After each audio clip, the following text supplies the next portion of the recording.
This is the kind of website where I want everything I'm looking at. I mean, I want this tank bag, hood tank bag. I mean, this is so cool. Look at this stuff, man. The Navigator's cell phone pocket. What do you even do with that? Where does it go? Where do you strap it onto? Do you strap it onto the tank bag? The handlebar bag, 9-liter harness, the slim pouch, the Moly slim pouch. Literally every single product that they have is amazing. And then the backpack. I want the saddlebags. I'm looking for these saddlebags. Auxiliary bags, a dry sack, fuel bottle, a poop trowel. I'm gonna go camping. I might need a poop trowel. Okay, hold on. So let's go back to the top. Motorcycle luggage. Here we go. A Reckless 40 liter version 4.0. That's totally the vibe. Product videos, overview, product overview. Hey, I'm Pete with Mosko Moto, and this is our Reckless 40 version 4.0. The Reckless 40 is what we call a rackless bag, which means it doesn't require side pannier racks to mount to your bike. You can take this bag. It consists of an outer harness that connects to the bike, and then a series of dry bags that slide into or attach to that harness. I love seeing gear get dirty. Having clean, pristine gear is cool, but seeing gear get messed up and rained on and muddy is awesome. You want it to look loved. This is this company called Mosko Moto, M-O-S-K-O, M-O-T-O. And this is their product, the Reckless 40 liter version 4.0. And I'm a sucker for cool kit.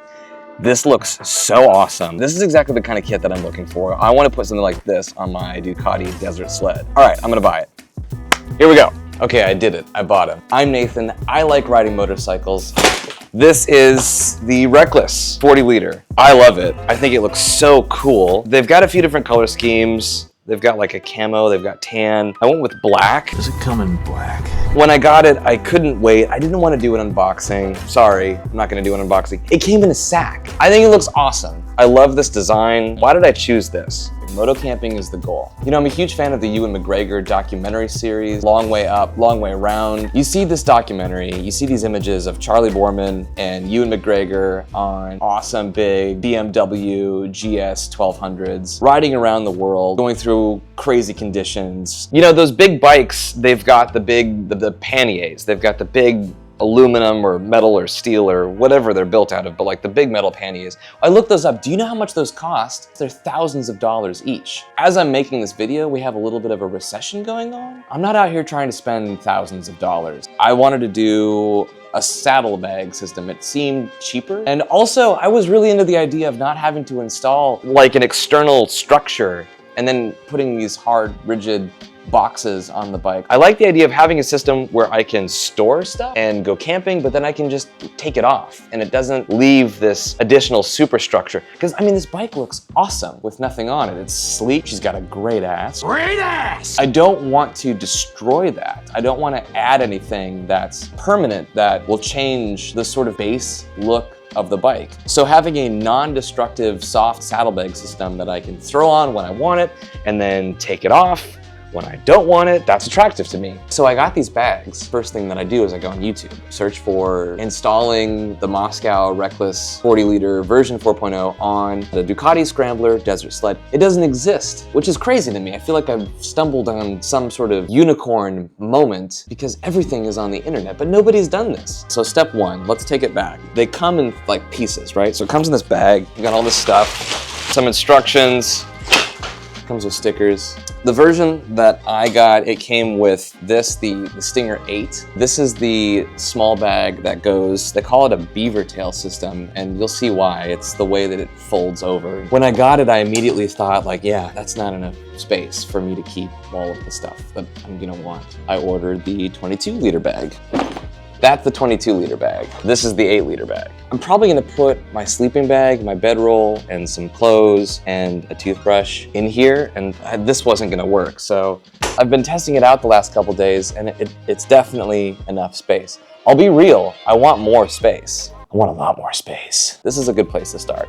So when you first get the Mosko Reckless system, this whole thing here, it's in 3 pieces. It's pretty straightforward. I went on YouTube, and although they don't have an example of putting these bags on this bike, they do show you how to line up these three pieces. So the three pieces are the right side piece, a middle piece, and a left side piece. You get these screws, these washers, and I'm gonna flip this around and you'll see there's a grommet on the other side. I think it's called a grommet, and that bites into this carbon fiber piece. It's threaded and female, and it receives this screw. Flip this over. These are the grommets. These have teeth on them. Like, they look like this. Listen, I'm not gonna take it off because it kind of sucked, I'll be honest with you. Like, it really kind of sucked. Do you see how it's this pretty thick piece of carbon fiber, and then you actually go over this Cordura canvas. You've got carbon fiber, canvas in the middle, and then back to carbon fiber. And you see how thick the carbon fiber is. The screw is the exact thickness of this piece. But that's what's tricky. If you can see these little ridges inside here. You've got to press this ridge part up into the carbon fiber and then simultaneously press this screw through and pinch this together to get it to fit. And then it's a hex screw that goes through like that. And then you want to get each thread started. There are 3. You don't want to cinch it down all the way until you've got all 3 seated. That was definitely tricky because when I first got this, I felt like this screw isn't long enough to go, but the reason that they have the screw so short is that they don't want anything sticking out longer than it needs to be, because if you've got a screw that sticks out through the carbon fiber piece, it's gonna go into your bike seat and it's gonna damage it. Obviously they don't want that. But the downside of this design is like you've really gotta like pinch that thing, because again, like these grommets have these teeth, and it's great because it's like a thread lock for the carbon fiber. So that's how the screw system works. But also, let's talk about the 2 different sizes depending on your bike. Actually, we don't need to talk about the 2 different sizes because I'm just gonna tell you what I ended up doing, because this is all about me and my desert sled. So because it's a desert sled, there's 2 different sets of 3 holes. This is where I screwed in for my bike. This is the other set of holes. I don't know if you can really tell in this one, but there's one inside this bit of Velcro here. The holes are configured the same, but there's 2 sizes. Oh, it's in here. I'm gonna show you. I've got extra little bits. This is what you get, your own little hex Allen key. The part that I keep referring to as like a grommeted female bit, it's this. So that's the piece. So you see those little teeth on there? That's what you're pushing into the carbon fiber, and that's what keeps it from rotating on you, so that as you tighten into this piece, you're locking it in. So the whole system works like this. Screw, washer, into this grommet thing. So it all goes together like that. Once you have finished screwing these pieces together, you put your piece of foam back on. This is what keeps your beautiful stock or custom desert sled seat from getting all messed up. There's some Velcro bits, the Velcro lines up. It's a little bit off. There, and that goes like that. Oh, this is important to talk about. How do you know which saddlebag goes on which side? Well, it's gonna go in the direction of the bike. See how they're sort of like fanning out to the sides? So they fan out and to the front, where it has the Mosko logo, that faces the back on both sides. So where it says Mosko, Mosko goes towards the back. So there's this R40. If it says R40, this is the right side bag. R40, right there, that's the right side bag.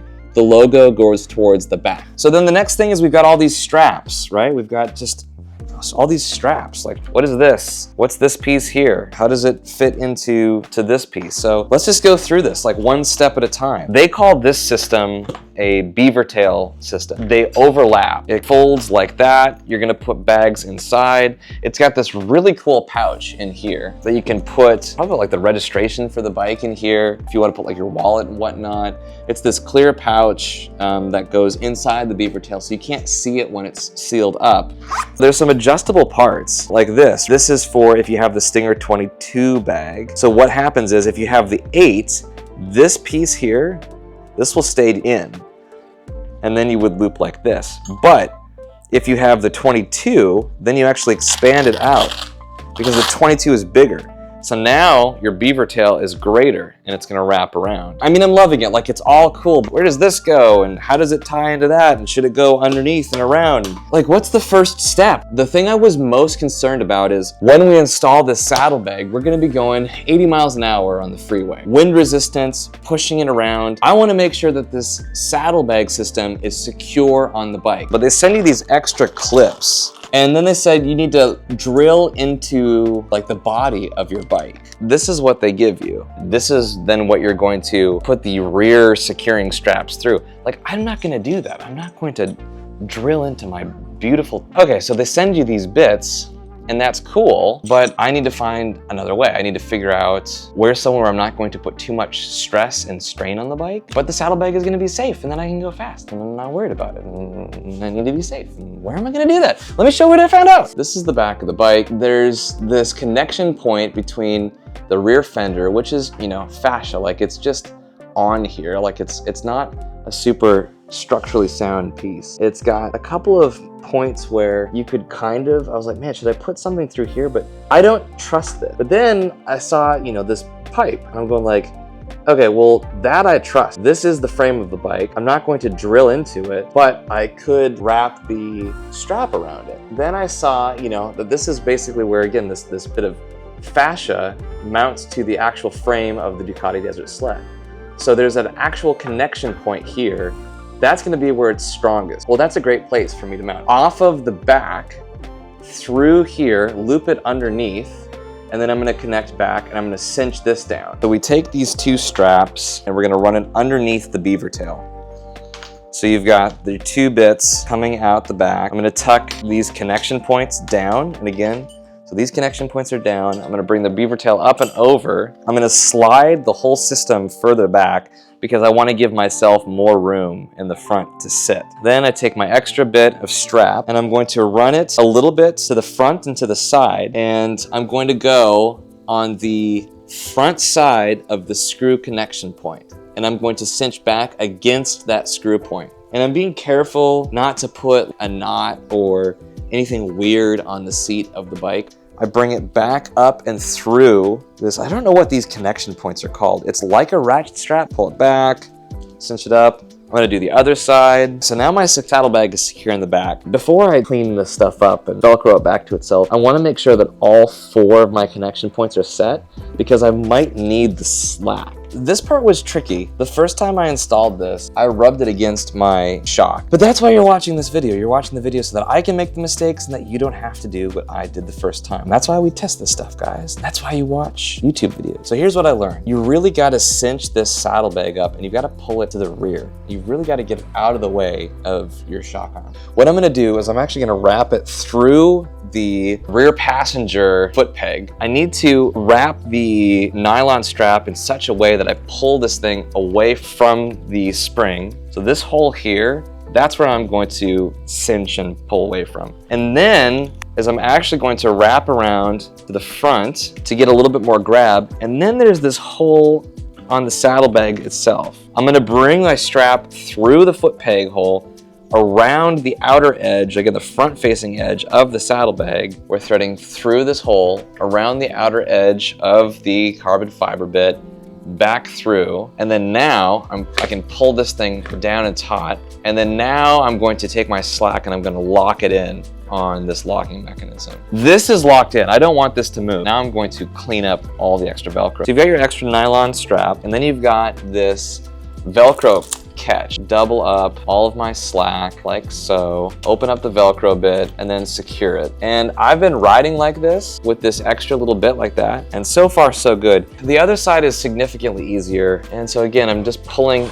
back down through the back side of the hole above the passenger foot peg, and then look, so that's gonna pull that thing down. I'm pulling it in, and I'm gonna come from the inside of the bike, take up all that slack, pulling this thing taut, and then I'm gonna lock it in. So I've got this whole thing cinched up pretty good. Okay, so now we have left side, front strap locked in, right side, front strap locked in, and look at that. I wanna pull the bike back a little bit against those, and I wanna lock in. Remember we talked about keeping these kind of ready to go? Really, now I wanna cinch these down, and I'm keeping the nylon flat to the seat to keep from destroying it. Like I don't wanna mess up the seat. There we go. So now this thing is moving less. Now I'm gonna take my extra slack, run it back through. All of the mounting points are secure. This core piece isn't moving anywhere. And now we get into the bags. These are the R40 dry bags. It's got this little window on it. It's this big tube. If you didn't have this clear bit of plastic, you'd be shoving stuff in here. You'd be like, oh my gosh, I forgot what I put in the left side. Where's my hat? Where's my water bottle? Well, you can see it. This is also really cool. There's a hole at the bottom of the dry bag receiver on the side. It's made of this waterproof rubber material, and that's also what the inside of the bag is. So when you've got that rubber on rubber, it can kind of stick. So you actually bring your hand up through the bottom of the bag, you grab the strap, and then you pull it down. So see how it's kind of getting stuck? So there it is, and then watch this. There. You're gonna lock everything in with these straps, and then you're gonna connect through here. And I had never seen this before, and this is really, really slick. You feed it through flat, so like this goes in perpendicular at a 90-degree angle, and it slides right through, but then once it's through, they go parallel to each other, and then it's not going anywhere. And then you tighten it down, and if you need to loosen it, you pull on the whole piece, and it comes out like that. To unhook it, see it's got this dip in the backside, but then it's elevated on the thread through piece, and it's actually, if you can tell, it's got a little bit of a curve to it. While it's under pressure, you just take your thumb and you press down, and as you press down, you're sliding the bottom part up, and then it comes up and it gets sucked through. It's really cool. Watch this, I just go like that, and then boom. It's kind of funny, but that's actually my favorite feature on the whole thing. Just imagine that there's stuff in here.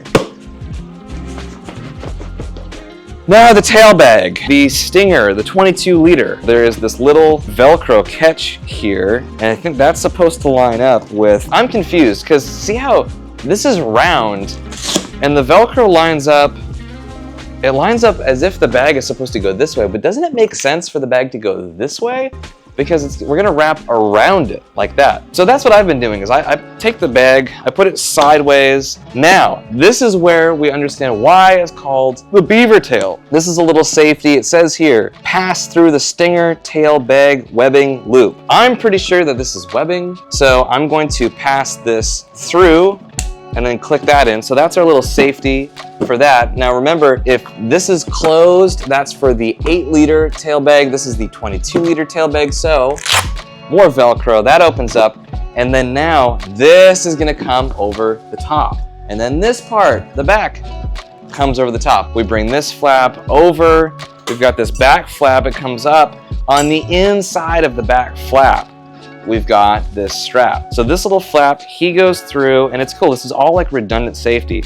This catch comes all the way up and grabs there. Then this guy comes up and over. 2 more of my favorite buckles. They lock in, and that's it. That took a lot longer to kind of walk through than I thought it would, but I just really want you to know where I'm coming from and why am I choosing to rig it the way I'm choosing to rig it. And I'm very certain that as I get out on the trail, I'm gonna find little ways to improve the way that I have this rigged. I'm going to encounter more issues like me rubbing the nylon against the spring. But how cool does this look? I mean, this is it. This is the setup. It just looks so awesome. But yeah, I'm going to now start making another video, and we're gonna go camp. Stay tuned for that. That'll be the next thing. All the stuff people say, like, comment, subscribe. Let's go camping. All right, I'll see you out there. Bye.